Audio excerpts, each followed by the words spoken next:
dice Hechos 21:17. Cuando llegamos a Jerusalén, los hermanos nos recibieron con gozo. Y al día siguiente Pablo entró con nosotros a ver a Jacobo y se hallaban reunidos todos los ancianos, a los cuales, después de haberles saludado, les contó una por una las cosas que Dios había hecho entre los gentiles por su ministerio. Cuando ellos lo oyeron, glorificaron a Dios y le dijeron: ya ves, hermano, cuántos millares de judíos hay que han creído, y todos son celosos por la ley. Pero se les ha informado en cuanto a ti, que enseñas a todos los judíos que están entre los gentiles a apostatar de Moisés, diciéndoles que no circunciden a sus hijos ni observen las costumbres. ¿Qué hay, pues? La multitud se reunirá de cierto, porque oirán que has venido. Haz, pues, esto que te decimos. Hay entre nosotros 4 hombres que tienen obligación de cumplir voto. Tómalos contigo, purifícate con ellos y paga sus gastos para que se rasuren la cabeza. Y todos comprenderán que no hay nada de lo que se les informó acerca de ti, sino que tú también andas ordenadamente, guardando la ley. Pero en cuanto a los gentiles que han creído, nosotros le hemos escrito determinando que no guarden nada de esto, solamente que se abstengan de lo sacrificado a los ídolos, de sangre, de ahogado y de fornicación. Entonces Pablo tomó consigo a aquellos hombres y al día siguiente, habiéndose purificado con ellos, entró en el templo para anunciar el cumplimiento de los días de la purificación, cuando había de presentarse la ofrenda por cada uno de ellos. Amén. Hasta aquí nomás. Hermano Oscar. Bendito Señor, desde el comienzo de esta reunión hemos dejado todo en tus manos para que bendigas toda la reunión, la alabanza, tu palabra, la cena, la memoria que hemos hecho por la obra de nuestro Señor. Y ahora ponemos en tus manos también esta predicación, esta enseñanza. Bendice a Venancio, Señor, y también prepara nuestra mente, nuestros corazones para recibir ese mensaje que tienes preparado para nosotros. Así lo hacemos en el nombre precioso de Jesús. Amén. Amén. Muchas gracias. ¿Cuántas expectativas pueden generar en nosotros ciertos tipos de noticias que recibimos, verdad? Algunas noticias generan alegría, otras tristezas, otras ansiedad. Cuando a nuestros niños le anunciamos que vamos a ir a la casa de la abuela, preguntan expectantes a cada rato: ¿cuándo vamos a ir a la casa de la abuela? ¿Cuándo vamos a ir a la casa de la abuela? Cuando nos despertemos mañana, ¿vamos a ir a la casa de la abuela? Y así hasta que llegue el momento. Siendo extremista le digo, no sé si habrá un mañana, pero siempre están expectantes, ¿verdad?, a que llegue el momento porque reciben la noticia. Bueno, al seguir el relato de Lucas de manera cronológica, como lo estamos haciendo, puede generar en el lector cierta expectativa, ¿verdad?, por saber qué pasará cuando este hombre llamado Pablo llegue a Jerusalén. Porque todo apuntaba hasta este momento, a que este hombre del Señor llegue a esta ciudad. ¿Por qué razón? Imagínate, el Espíritu Santo te ha estado dando testimonio de lo que se avecina. Luego tienes diferentes personas que te van profetizando las cosas que van a suceder. Y a todo esto tenemos que añadirle algo. El apóstol Pablo estuvo orando por este momento específico. ¿Cómo sabemos eso? Cuando Pablo llega a Jerusalén, la carta que él escribió a los romanos ya había sido enviada. Y él en esa carta les pide a estos hermanos, en el capítulo 15, versículo 30 y 31, os ruego, hermanos, por nuestro Señor Jesucristo y por el amor del Espíritu, que me ayudéis orando por mí a Dios, para que sea librado de los rebeldes que están en Judea, y que la ofrenda de mi servicio a los santos en Jerusalén sea acepta. Es decir, él también estaba expectante a las cosas que sucederían cuando llegue a Jerusalén, a este lugar. Estaba orando, pidiendo protección. Si bien es cierto que es un hombre muy valiente, aguerrido, tiene un carácter único, por así decirlo, pero también es un hombre que experimentó temores naturales, como cualquiera, ¿verdad?, cuando sabe lo que le va a suceder en determinado lugar. Ahora, que haya enfrentado ciertos temores no quita obviamente que él no sea un hombre valiente. De hecho, lo era. Por eso estaba yendo a este lugar. Pero como cualquiera de nosotros, también nos acobardaríamos en cierta manera de enfrentar todas las cosas que él va a estar enfrentando, ¿verdad? Por eso él estuvo orando. Pero por fin, queridos hermanos, por fin Pablo llegó a Jerusalén. La profecía de Ágabo, ¿la recordamos? Tendrá su cumplimiento. Pablo será atado por los judíos, será entregado a los gentiles. Ya no hay más viajes misioneros. Seguramente él tenía otros deseos de hacer, otros viajes, pero no hay más viajes misioneros, se acabaron.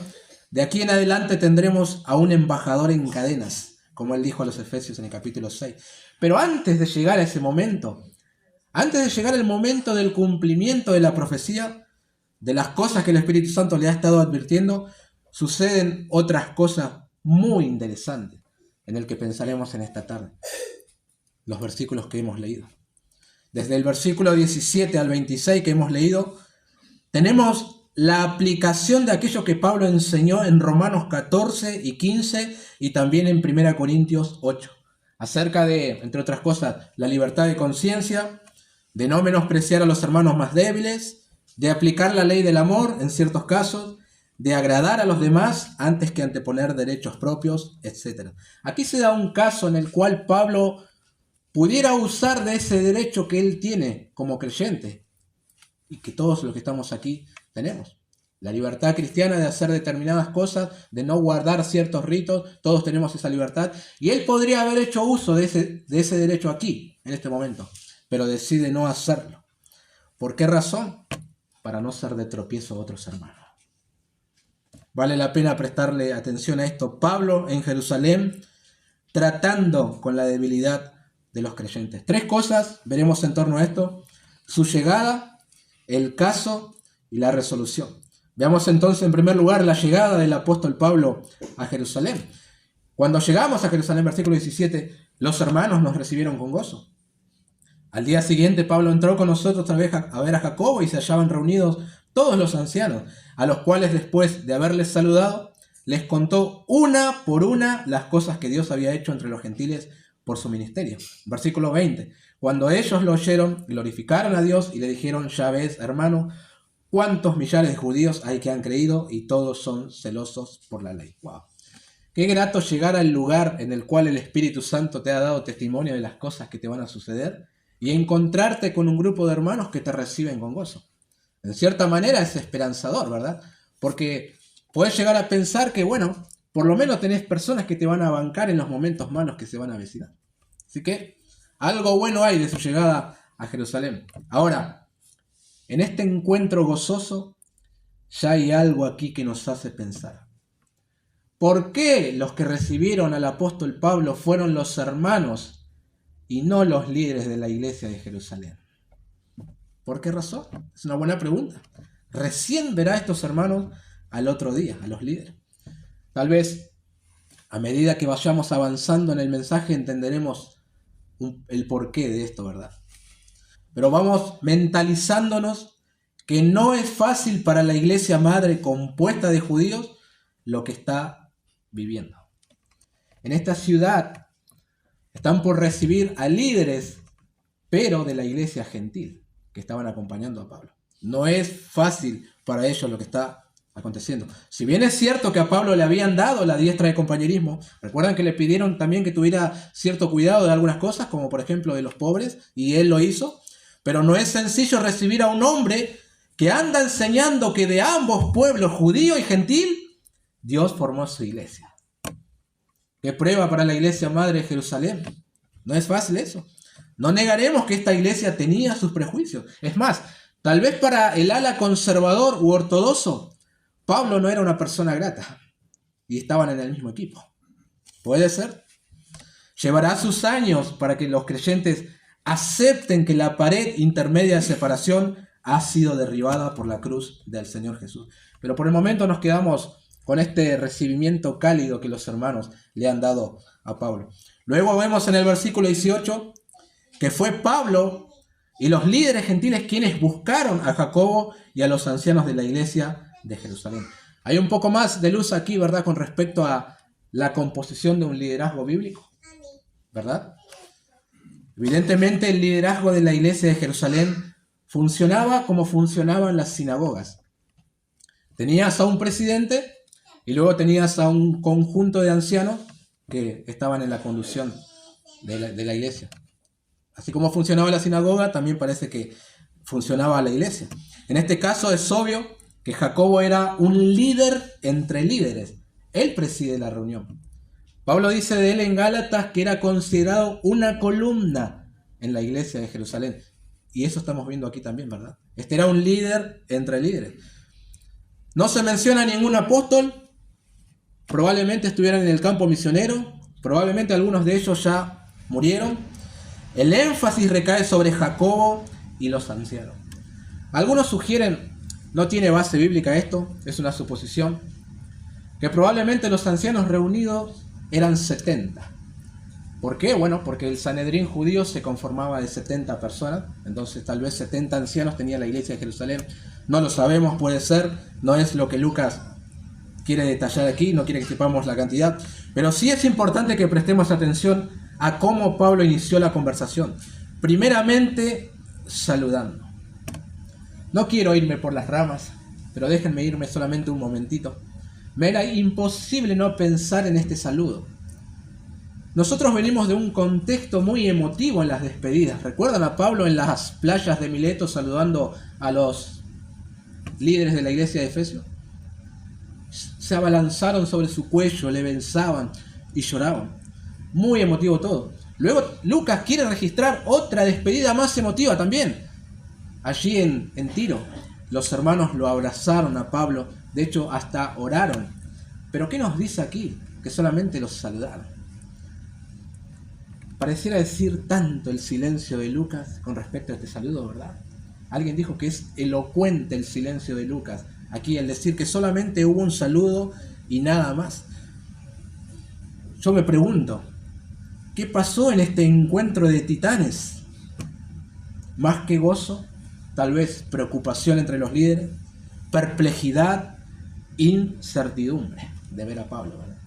Inmediatamente Pablo comenzó a contar detalladamente las cosas que Dios había hecho entre los gentiles por su ministerio, y recién en este momento Lucas menciona que los líderes rompieron el silencio glorificando a Dios. Ahora, había muchas cosas interesantes que Pablo tenía para contarle a esta iglesia, ¿verdad? Muchas.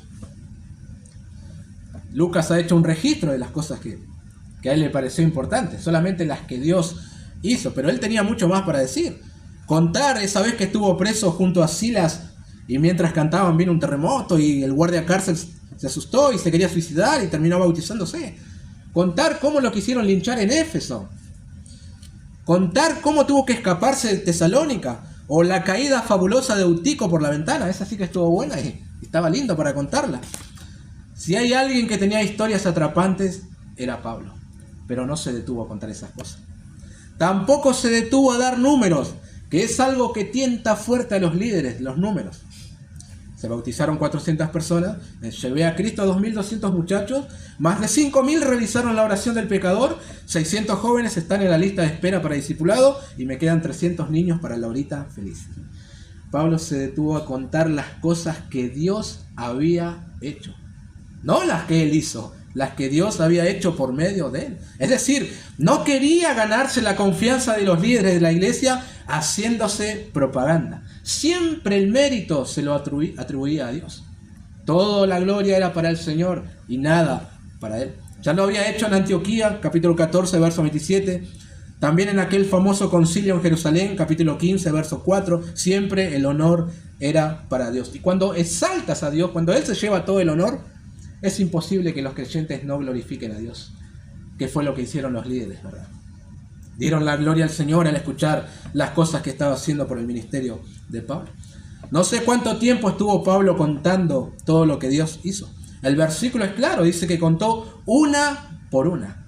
Tal vez hablando horas de la grandeza de Dios, ¿verdad? Claro que sí.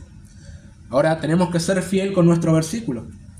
Lo que Dios hizo entre los gentiles, lo hizo a través de Pablo, a través de su ministerio.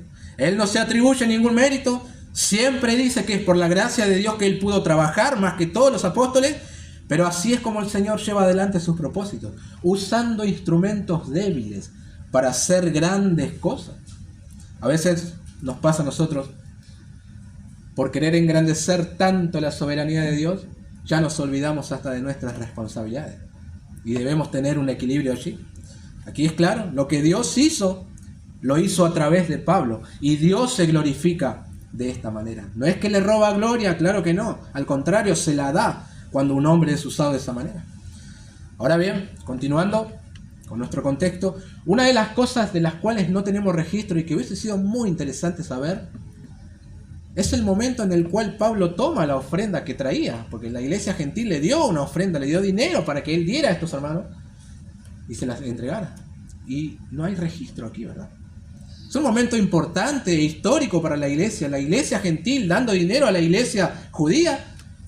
No hay nada de eso aquí. No sabemos por qué, pero creo que es en este momento que él hace la entrega de la ofrenda. Tal vez con gran alegría lo recibieron, ¿sí? O tal vez simplemente considerándolo como una retribución material por ellos haberles provisto bendiciones espirituales. Cualquiera puede ser, pero si Lucas hace silencio, silencio debemos hacer. Luego de dar la gloria al Señor por las cosas que ha estado haciendo en el mundo gentil, quiero que presten atención a las primeras palabras de los líderes de la iglesia de Jerusalén. A su vez, nos preparará para nuestro segundo punto. Estos respondieron a Pablo en el versículo 20, ya ves, hermano, cuántos millares de judíos hay que han creído y todos ellos son celosos de la ley. Que llamen a Pablo hermano, eso es bueno, un poco alentador, pero hay algo aquí que hace mucho ruido. Hay algo que no anda bien. ¿Qué les había contado Pablo? Lo que Dios había hecho entre los gentiles. Eso le contó. ¿Y cómo responden estos hermanos?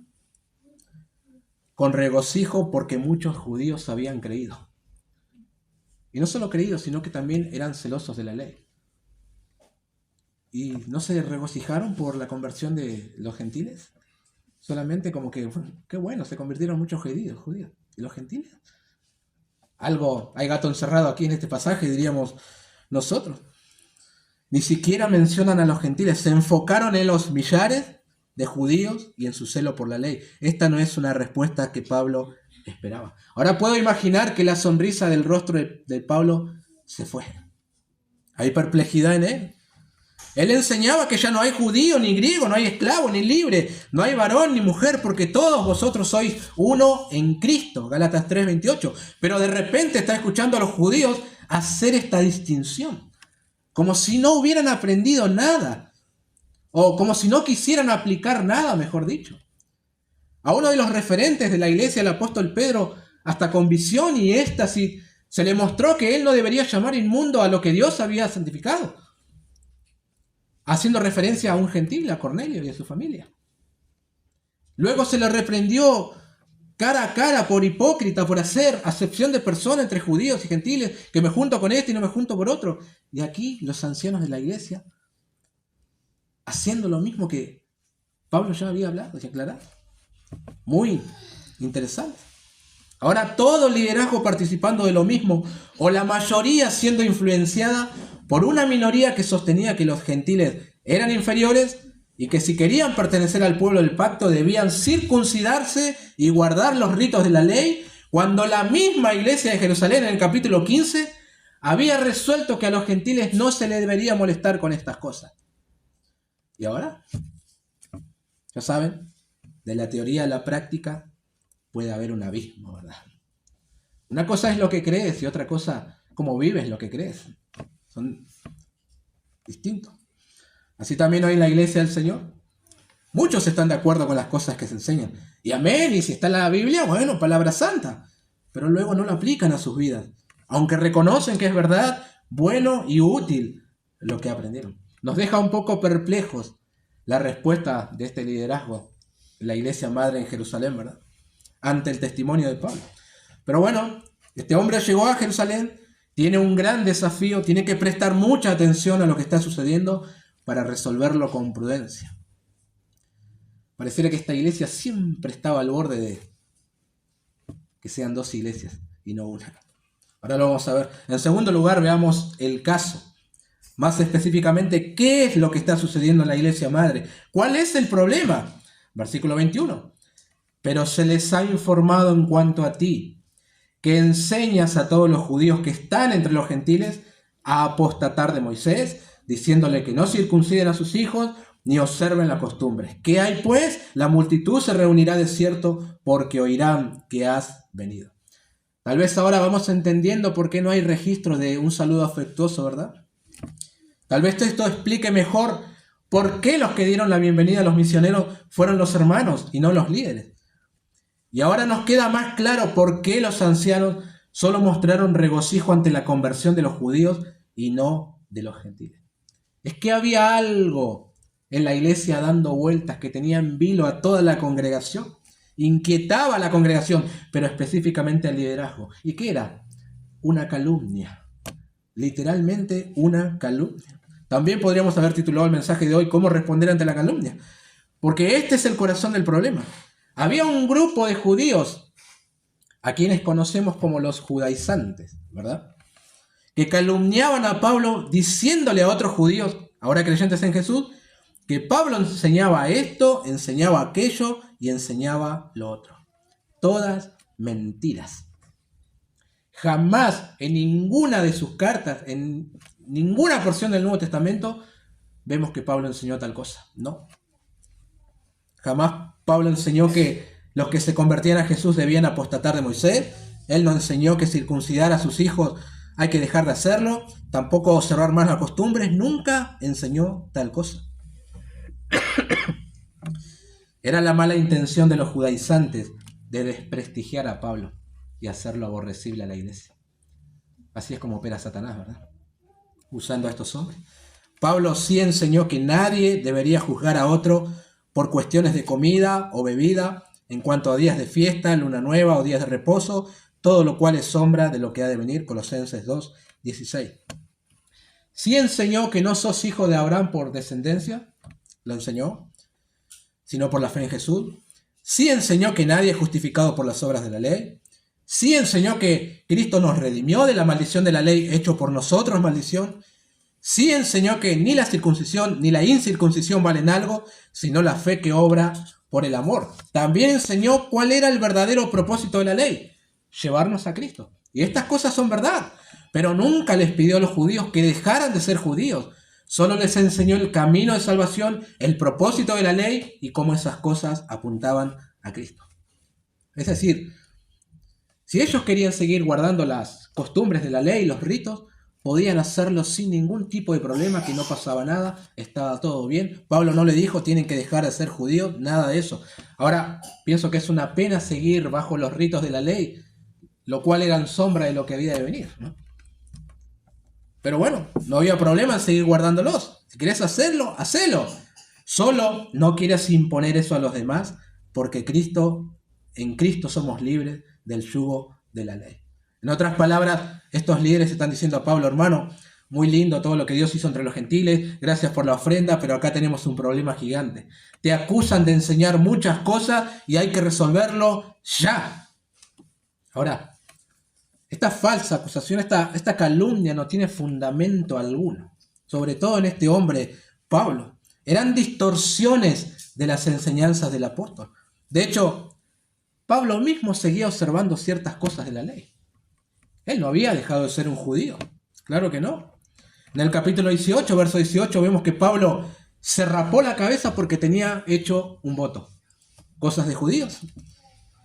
En el capítulo 24, verso 11, dice a Félix que subió a Jerusalén a adorar. En ciertos casos seguía diciendo que era un fariseo. Y él también participaba en las fiestas judías. Es decir, Pablo seguía guardando los ritos de la ley, aunque no estaba obligado. Pero él lo hacía con un propósito distinto. Pero sobre todo, lo más importante, con una conciencia distinta de que esas cosas no aportaban nada para la fe. Pero él lo hacía para no resultar de tropiezo a otros. Y él lo hacía también para ganar a otros que estaban practicando esas cosas, ¿verdad? Utilizaron en contra las mismas enseñanzas de Pablo. Y como eran temas sensibles, eso afectó a la iglesia de Jerusalén. Muy cierto lo que comenta el profesor Pérez Millos. Es norma general entre los que se consideran defensores de la verdad y de la fe, acusar de desviaciones doctrinales a quienes estorban sus planes o se atreven a presentar al pueblo de Dios la verdad bíblica de la libertad en Cristo, contraria siempre a las tradiciones e historia. Fin de la cita. La historia bíblica nos dice que siempre es así, mis queridos hermanos. ¿Recuerdan la acusación al siervo del Señor Nehemías cuando éste estaba haciendo la obra de Dios? Torcieron sus palabras y dijeron, este hombre se está queriendo hacer rey y quiere reinar sobre todo, por eso está haciendo lo que hace. ¿Vieron cómo manipulan las palabras?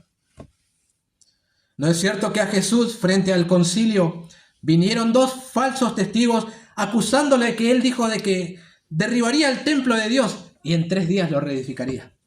Tomo las palabras de él, las manipulo y enseño otra cosa y luego lo acuso. ¿No es cierto que aquellos que disputaban con Esteban sobornaron a algunos hombres para que dijesen que le habían oído hablar en contra de Moisés y contra Dios? ¿Saben? Por alguna razón Pablo instruyó a un pastor llamado Timoteo diciéndole, contra un anciano no admitas acusación sino con 2 o 3 testigos. ¿Por qué dice esto?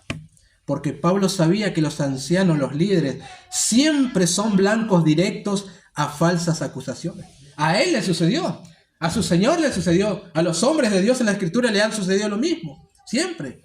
Siempre habrá personas que tomen algo de sus enseñanzas para luego utilizarlas en su contra. Hoy está muy de moda con eso de la tecnología, sacar de contexto las palabras que alguien dijo y luego la utilizás en su contra, porque ignorás todo el mensaje y acá tengo algo para atacarlo, ¿verdad?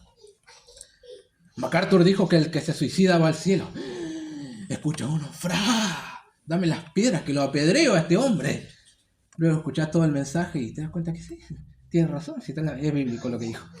Pero cuando uno saca de contexto algo, ¿vieron? Puedes utilizarlo como un argumento contra lo que él mismo dijo. Tremendo. Así es. Este es el caso, mis queridos hermanos.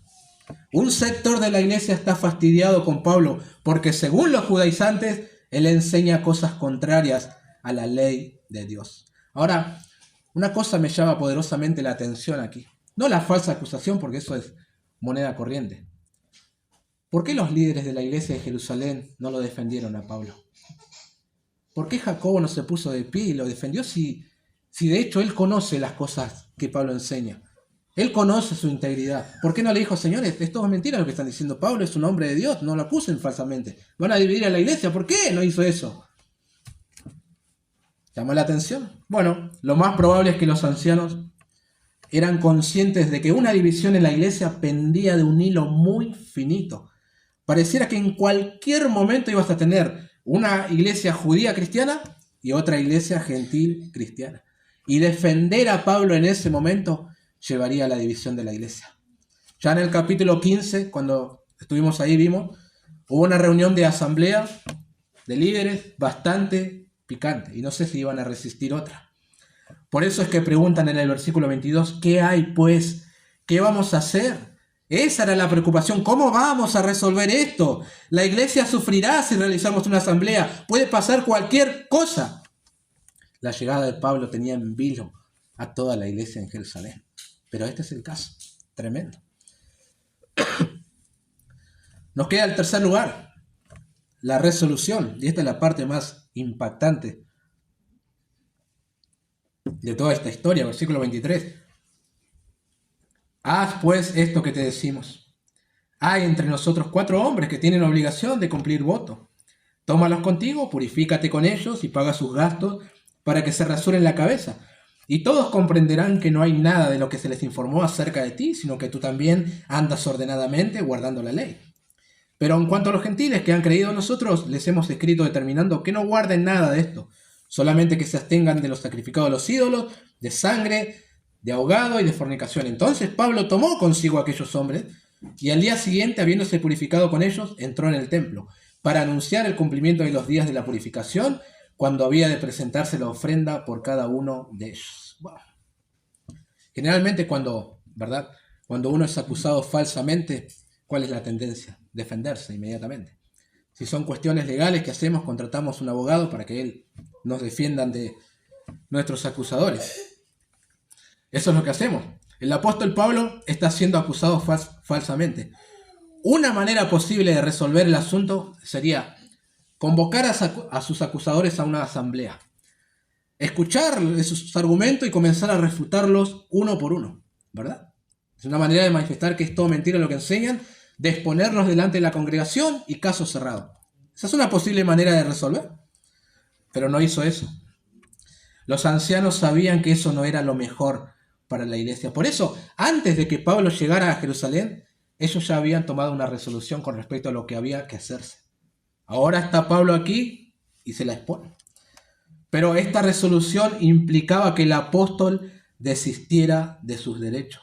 Ahora, qué tremendo. ¿Por qué? Porque los ancianos están decidiendo por Pablo lo que hay que hacer.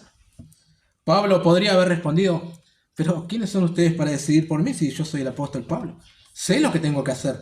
Tengo experiencia en el ministerio. Llamen a esos chicos que les voy a desenmascarar a todos. Sin embargo, humildemente se sujeta a la propuesta de los ancianos para resolver el problema en la iglesia. No reclama sus derechos. Si entienden que esto es lo mejor para la iglesia, entonces me someto. Y que se haga así como ustedes dicen. Qué tremendo. Ahora, expliquemos un poco en qué consistía lo que Pablo debía hacer. Hemos leído que entre la iglesia había 4 hermanos que habían hecho un voto nazareo, ¿verdad? Que implicaba varias cosas. Todos los detalles están en Números capítulo 6, pero básicamente simbolizaba total separación para Dios. Implicaba abstenerse de bebidas alcohólicas y de todos los demás productos derivados de la uva. Dejarse crecer el cabello y evitar el contacto con algún cadáver. Eso implicaba. La duración habitual del voto era 30 días. MacArthur citando al historiador Flavio Josefo.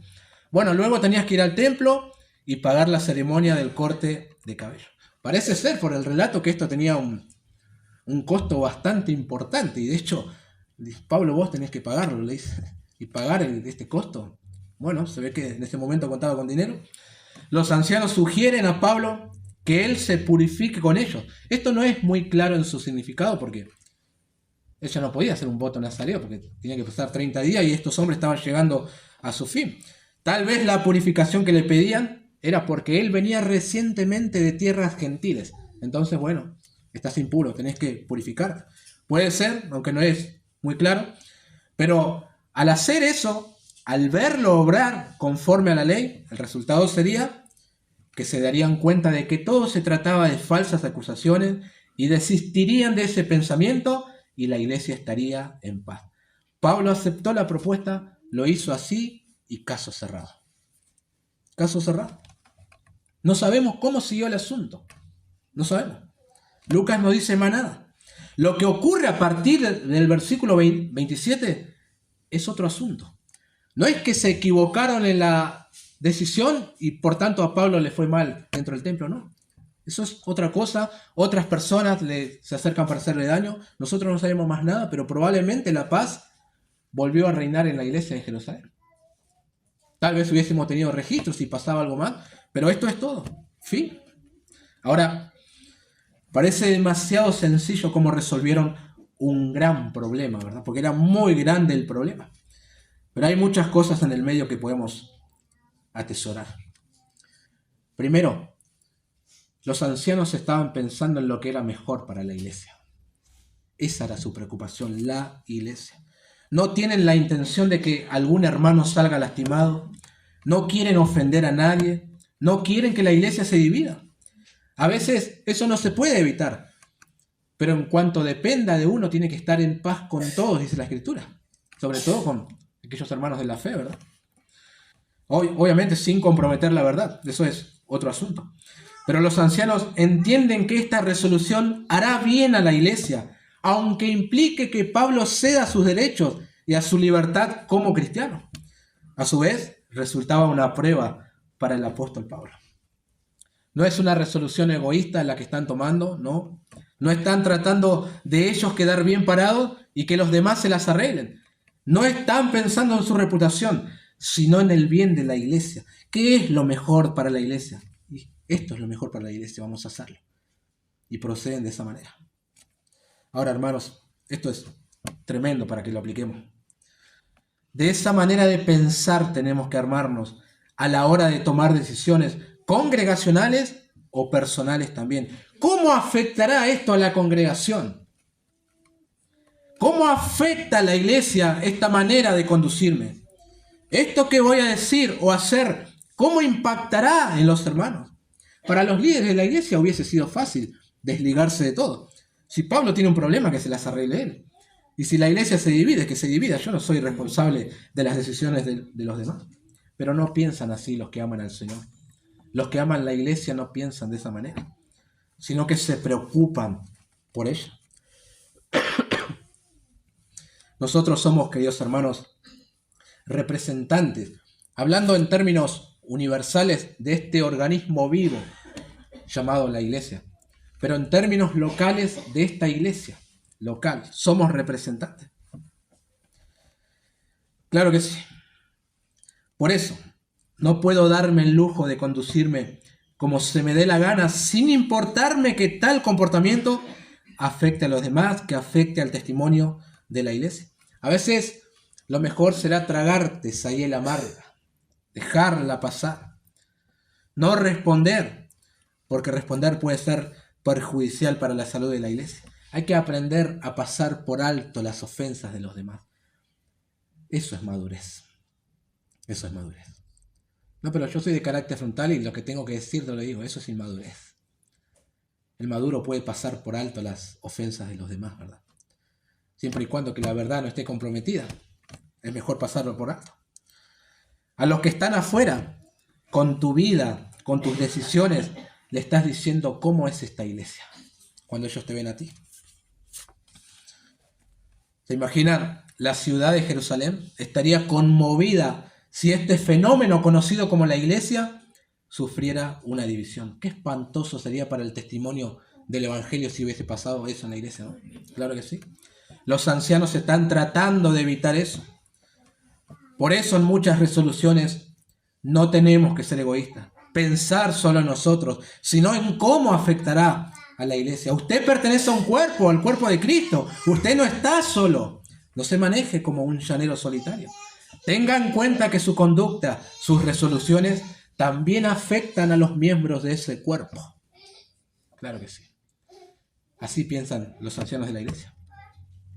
Segundo, otra cosa que debemos atesorar aquí, por eso titulé el mensaje de esta manera, es el hecho de que Pablo entiende la debilidad de algunos creyentes. Ante la propuesta de los ancianos, de lo que él tenía que hacer, él tenía el derecho a responder de la siguiente manera. Hermanos, yo no estoy bajo la ley, no soy un nazareo, no tengo que purificarme nada, no tengo que hacer votos, no entregar ofrenda por los ritos de otros, ni pagar rasuraciones de nadie. Esas cosas eran del viejo pacto, ahora estamos en la gracia, señores, entiéndanlo. Sin embargo, él pensó en los hermanos más débiles de la congregación, aquellos que aún no pueden asimilar estas cosas. Él estaba pensando en ellos, en aquellos que aún siguen guardando las cosas de la ley, y aplicó aquello que tenemos en la primera carta a los Corintios. Pero mirad que esta libertad vuestra no venga a ser tropezadero para los más débiles. 1 Corintios 8:9. Y en esta misma carta a los Corintios, en el capítulo 8, en el versículo 13, él dice, por lo cual, si la comida le es a mi hermano ocasión de caer, no comeré carne jamás, para no poner tropiezo a mi hermano. En eso estaba pensando él. Eso es lo que está haciendo con la iglesia de Jerusalén, cediendo a su libertad para no resultar ser tropiezo a otro. Luego podemos aplicar aquello que él también se enseñó a la iglesia de Corintios. Me he hecho a los judíos como judío para ganar a los judíos, a los que están sujetos a la ley, aunque yo no esté sujeto a la ley, como sujeto a la ley, para ganar a los que están sujetos a la ley. Es decir, si no hay ninguna verdad bíblica comprometida, si servirá para guardar la unidad de la iglesia, entonces lo hago. A su vez, doy ejemplo a otros líderes de lo que significa someterse en humildad. Por eso resuelve esto. Qué tremendo ejemplo el de Pablo. Ver la debilidad de otros creyentes puede resultar fácil.